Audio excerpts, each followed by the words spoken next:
So what's up guys, good morning. So for today's video, nagkwanta sa atong business permit, no. So nakuha na nako akong business permit gahapon, no, since dire ra na mo gi-process sa sub office. So deliver nakuha ko gahapon na. So dako jud kay kung nabayaran guys, no.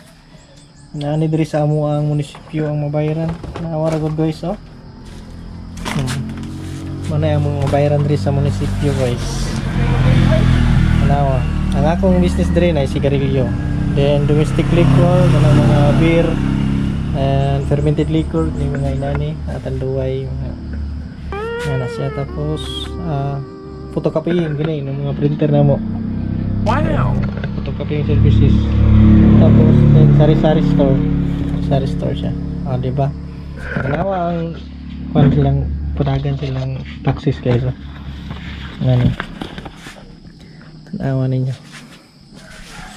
So ang cigarette retailer, so 450. Tapos ang domestic liquor 450. Then fermented liquor 450. Then ang photocopying services guys, diri ko nakuyapan na ang photocopying services guys, 715.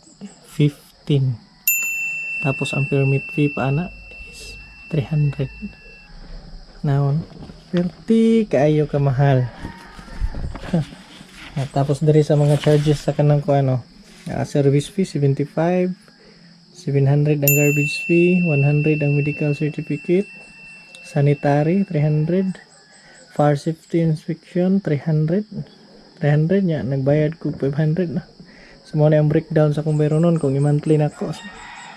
Sa first quarter magbayad ko untag pero gipulan ako ni siya. Ito nakabayad ko. Ano. Grabe guys. Grabe ka dollar or bayro no diri sa among munisipyo. Astilan. Sinana. Nabaguhan lang ko sa kuan. Basta ni gasto ko gug hapit 10k dala sa mga medical, kinanglan medical.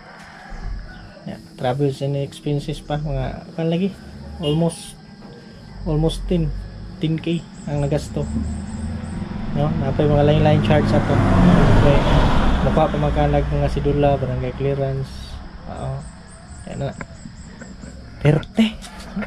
Andre makita mo na niya,